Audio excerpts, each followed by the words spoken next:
This Demon King was the strongest in history, but after causing too much destruction, he racked up a staggering 66 trillion yen in debt, and at last he was fired by the elders and forced to earn a living in the human world. Meet Merlin, the monarch of the first hall, whose overwhelming power is matched only by his terrible financial skills. But when a human hero named Alice crosses his path, their fates become entangled in ways neither could have imagined. So, let's dive in. The story kicks off in a world torn by endless war between the light and dark continents. For centuries, humans from the light side have launched countless holy crusades, trying to wipe out the Dark Clan, but they always get stopped by the mighty 7 demon kings guarding the gates. And among those demons, one stands above the rest, Merlin, the monarch of the first hall. But right now, the all-powerful Demon King is struggling to finish his weekly report. It's annoying enough to drive even a demon crazy. Meanwhile, his sister Lilith is out on the battlefield, charming humans with her magic and making them fight each other. It's going great until one of the knights suddenly smacks her to the ground. Turns out, this isn't just any soldier. She's Alice, the 233rd hero of the kingdom. And apparently, charm magic doesn't work on her because, well, she's a girl. Lilith is surprised but impressed and starts teasing her, calling her cute. Alice, not in the mood for flirting, pushes her away and charges in to fight. But Lilith isn't just a pretty face. She knocks Alice back easily and mocks her for being weak. Alice, done playing around, decides to show her true strength. Lilith strikes with her whip, made from rare dragon tendons. But shocker, the whip snaps when it touches Alice's sword. Turns out, the holy sword light anthem is so pure, no dark creature can touch it. Alice launches a magical blast and Lilith barely blocks it, but before she can recover, Alice lunges and captures her. The human soldiers cheer for Alice's win, but back in his palace, Merlin hears the noise and gets curious. Alice asks her master, the sage, for permission to attack the Demon King's palace, but the old man says nope. Instead, he summons a massive monster whale, calling it humanity's ultimate weapon. Alice wants to keep the damage low and just fight Merlin, but Sage wants full genocide. He's the only human who's ever survived a fight with Merlin, and he's obsessed with wiping out all demons. As he charges up his monster's attack, Merlin casually drops in, literally landing right on Alice. Oops. Lilith runs over to complain about being bullied, and Alice grumbles that he should watch where he lands. Merlin blinks, wondering who this armored girl even is. Lilith tells him she's just a useless hero. Merlin realizes Lilith lost to her, but Lilith says she was just being lazy. Alice tries to challenge him, but Merlin flicks his finger and she goes flying.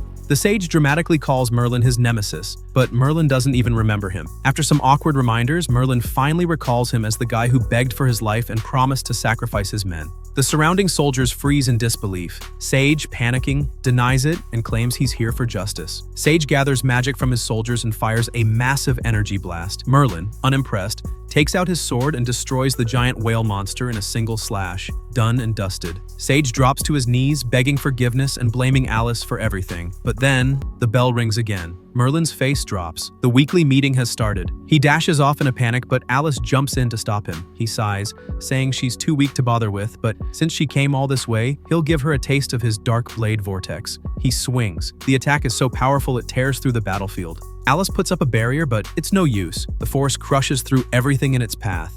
Cut to the demon meeting. Every demon king is already seated and very disappointed.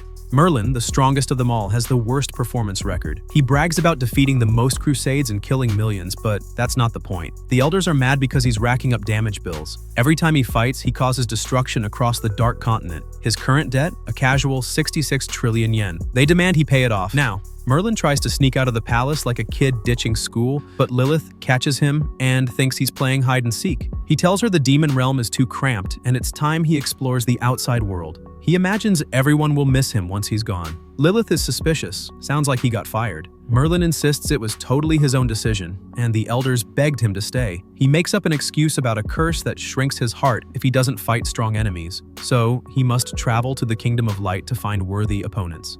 As Merlin walks off to start his adventure, Lilith watches him leave. She knows he's the strongest demon king, but also the dumbest one. She's sure he'll fail miserably in the outside world and come crawling back crying, but still, she hopes the experience will help him grow up a little. Back on the battlefield, Alice is lying motionless. She knows if it weren't for her mithril armor and her holy sword light anthem, she'd be toast. But then she senses something. Lilith is nearby. So Alice does the smartest thing she can do right now. She plays dead. Lilith walks up to her, surprised that her body isn't a pile of ashes. It's a miracle, she thinks. She looks at Alice's pretty face and decides she doesn't want it to rot away in the dirt. So she makes a new plan. She'll take her back to the palace as a beautiful collectible. But when she tries to lift her, she realizes Alice is too heavy. No problem. She decides she'll just take her head instead. Just as the blade comes down, Alice moves. Lilith pauses. Looks like she's still alive. Time for a rematch. But Alice knows she's not in any shape to fight, so she turns and runs. Lilith, slightly annoyed, commands her wolves to go chase her down. Meanwhile, Merlin finally reaches the sea. This is the same sea the humans crossed to reach the demon realm. He looks around and realizes he may have gone overboard earlier with that blade strike. All the ships are destroyed. Not even one is left floating, and demons can't swim.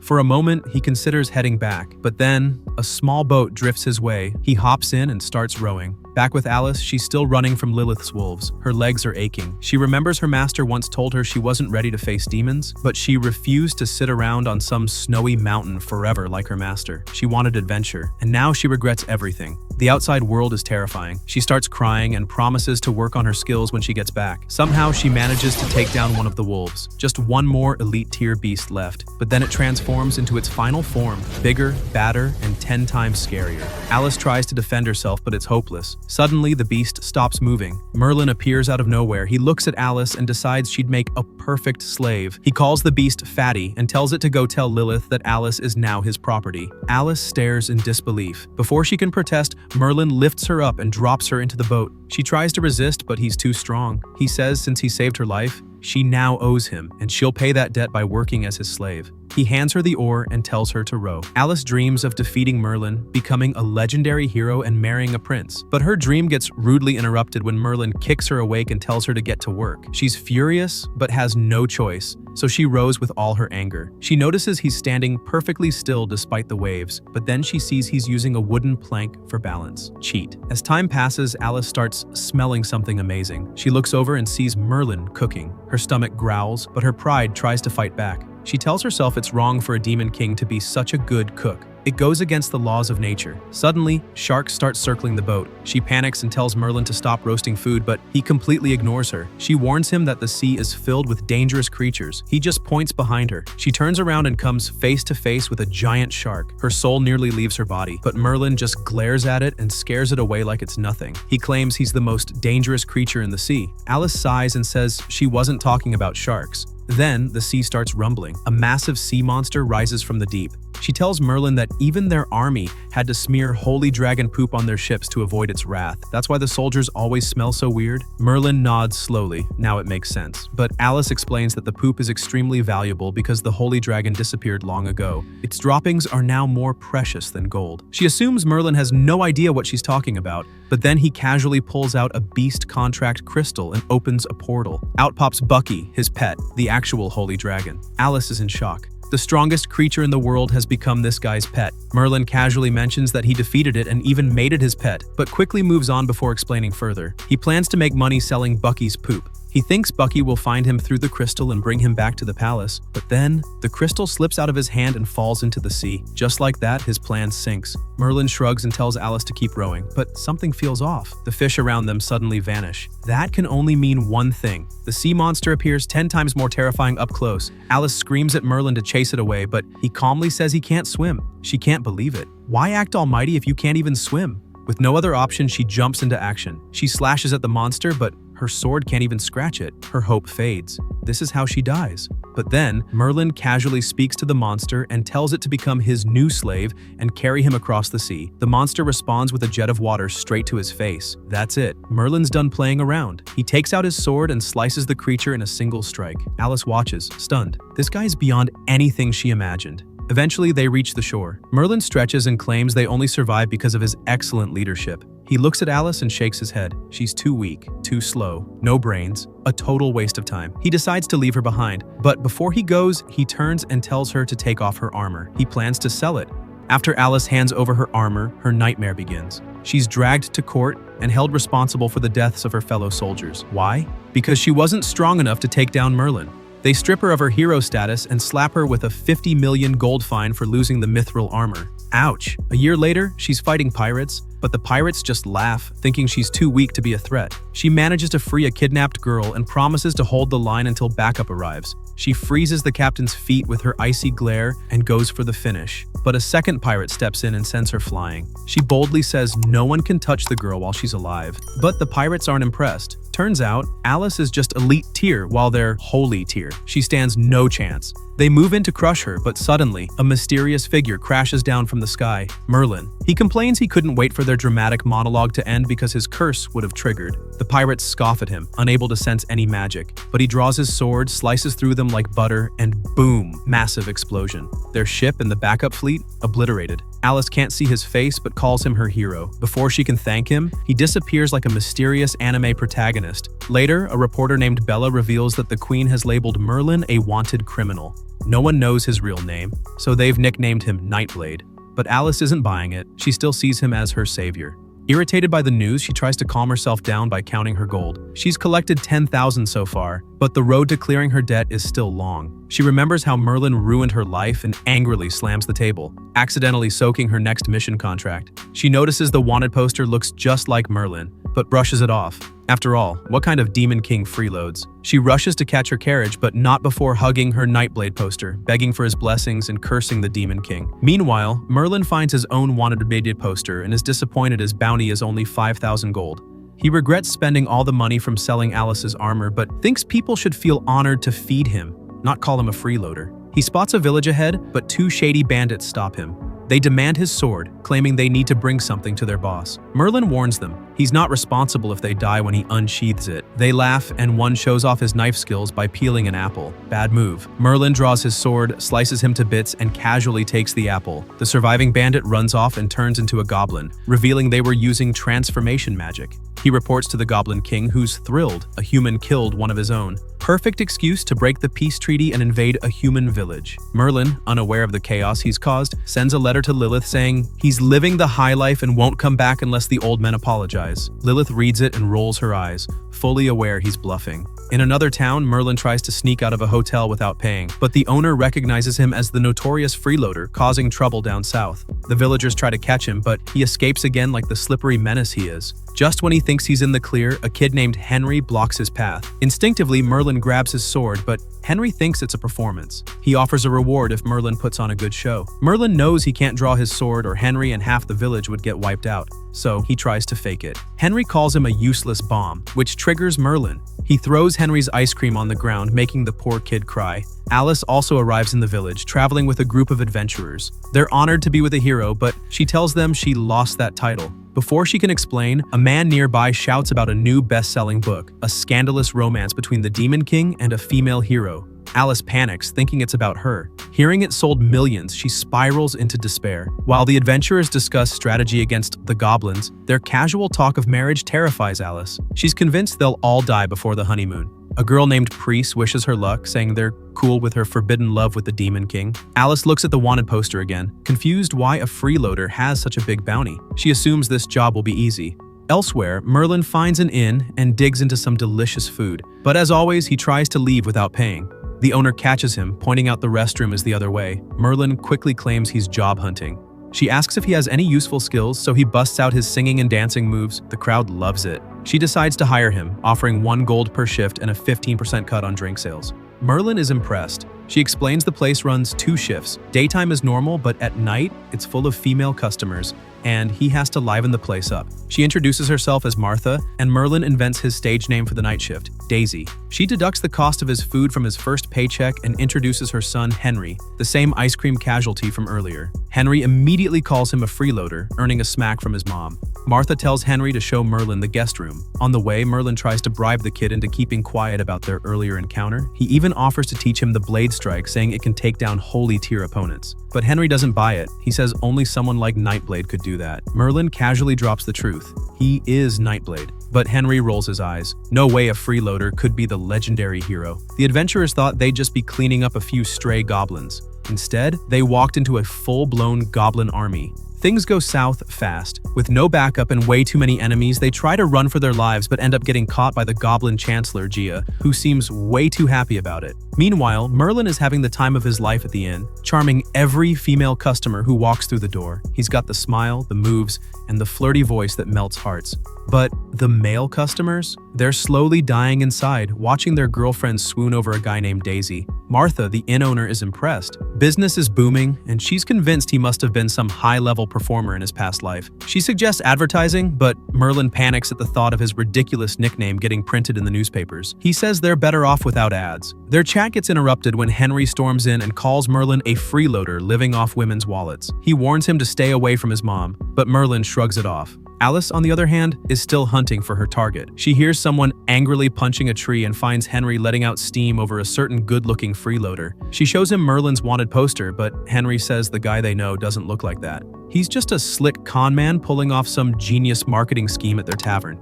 Alice assumes he's just a hard-working man. That is, until a group of angry men approaches her, offering a reward if she takes care of Merlin. Their women have all fallen under his spell, and they want revenge. Alice heads to the inn, shocked by how packed it is with ladies. In a tiny village like this, it's unheard of. Then she sees him. Merlin, live in action. She instantly recognizes him and plans to catch him, but since he always runs, she tries to get close first. She ends up walking onto the stage by mistake, and Merlin assumes she wants to join his performance. Their identities click and chaos erupts. Alice goes full rage mode, launching attacks, but Merlin dodges every single one like he's doing a dance. She breaks down crying, shouting that her life's been miserable ever since he left her. The crowd turns on him, thinking he's the worst man alive. Alice demands her armor back, but Merlin casually tells her he already sold it. She threatens to arrest him, but he reminds her that she's no match for him. She grits her teeth, accepting that she's stuck with a 50 million gold debt, which stuns Merlin. He's been freeloading all year and only racked up a few thousand coins. He listens to her sob story about working for the Adventurers Guild and fighting holy tier monsters just to stay afloat. Then something clicks. He gets all excited, asking how to become an adventurer.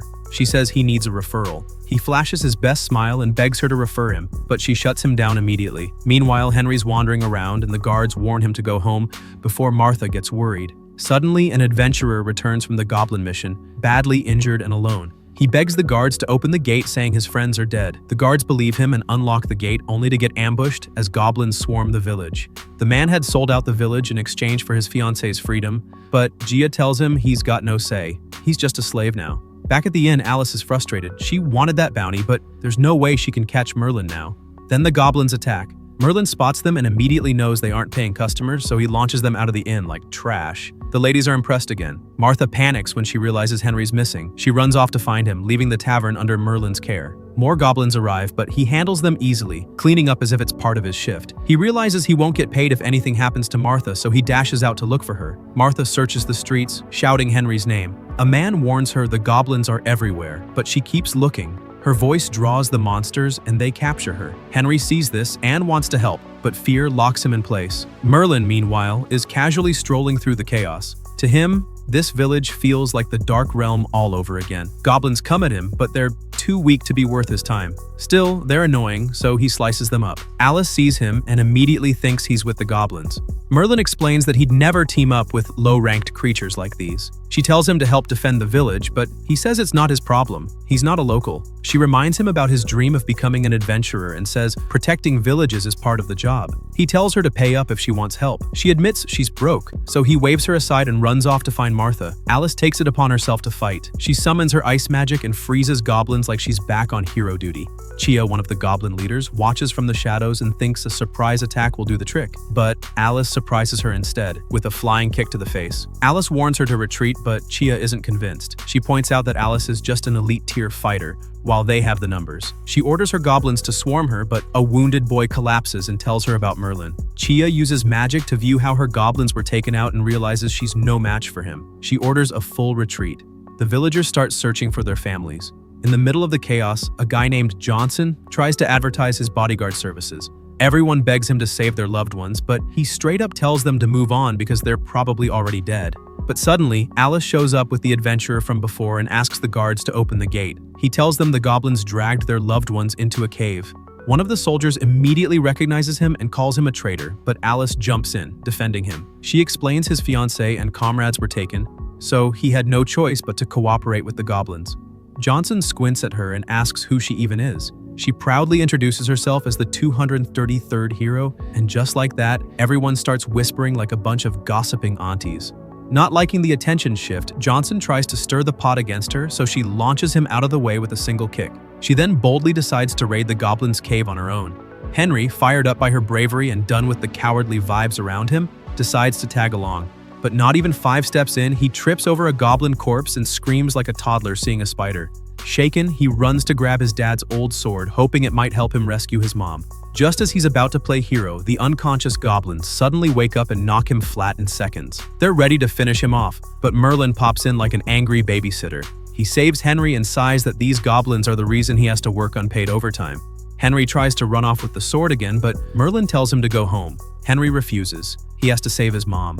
Merlin groans, calling him a walking disaster, but then recalls the time he fought to save his own sister. So, with a reluctant heart, he decides to help.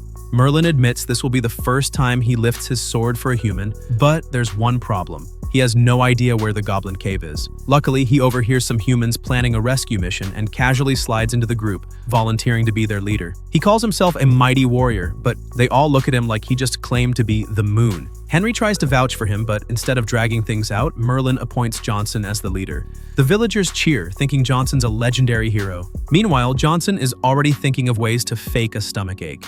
Inside the cave, Alice sneaks around, distracting the goblins like a pro. Gia reports to the Goblin King, bragging about catching humans and claiming she purposely led 2 powerful fighters to the cave for his entertainment. He praises her for her strategy, clearly loving the drama. Back outside, the rescue group finally arrives at the cave entrance. Johnson is shivering and Henry charges in with 0 strategy, only for Merlin to yank him back, sensing a trap. Gia confirms it by activating a giant fire barrier. She warns them to surrender if they want to live. Henry panics, but Merlin casually strolls through the flames. Compared to the lava pools under his house, this fire is just a mild sauna. Gia smugly claims that even holy tier warriors can't break through her magic, but before she finishes the sentence, Merlin appears behind her like a ghost. She's stunned. She demands to know who he is, and he coolly replies that his name is Daisy. Somehow, even the goblins fall for his charm. Merlin grabs Gia's hand and politely asks for Martha. Gia refuses and tries to roast him alive. Merlin stops the flames like swatting away a mosquito, and she finally realizes he's been hiding his real strength. She uses her ultimate move, surrounding him with flames, but he sneezes, and that sneeze sends all the goblins flying like popcorn kernels in a pan. Gia's jaw drops. He casually flicks her, launching her straight into the mountain. Johnson stares at Merlin like he just saw a god. Even more shocking, his silhouette under the cave entrance matches the infamous Nightblade. Inside the cave, Alice finds the prisoners and orders the priest to lead them out while she handles the goblins. She slices through them easily, but oops, she walks straight into the king's chamber. The Goblin King's been waiting. He grins and tells her Gia will handle the other fighter while he gets to play with her. Alice quickly realizes he's a holy tier warrior. She braces for brute strength but is caught off guard by his speed. He smashes through her ice shield like it's glass. Meanwhile, Merlin wanders the maze-like cave, still looking for Martha and mildly annoyed there are no signboards. Back in the king's hall, Alice cuts the king's arm clean off, which actually impresses him. He thought she'd be down after his first punch, cracked her bones. He mocks her strength, but she fires back with her master's teachings, never underestimate your opponent. He captures her, but she breaks free with a massive ice sword combo attack. She thinks she's won. Unfortunately, the king was just playing dead. He regenerates, bulks up, and punches her across the hall like a ragdoll. Elsewhere, the escaping villagers run into a shadowy figure. Just when they think it's another goblin, it turns out to be Merlin.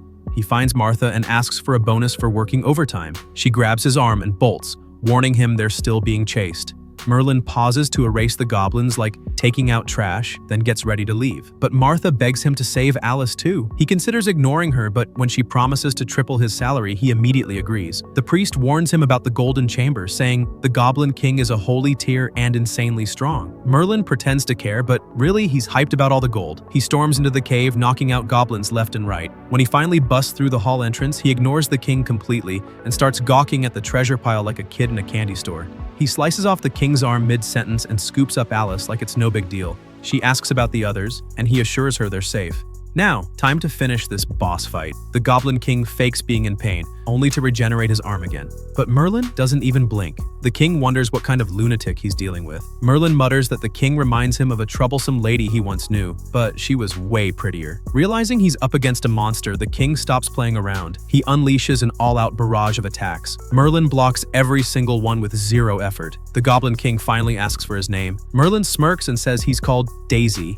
Will Merlin defeat the Goblin King and finally earn that sweet triple bonus? Or will his quest for gold land him in even more chaos? Subscribe to our channel to find out what happens next. And hey, we've got a goal, 10K subs on Saga 10 by the end of the year. So like, comment, subscribe, and let's make it happen.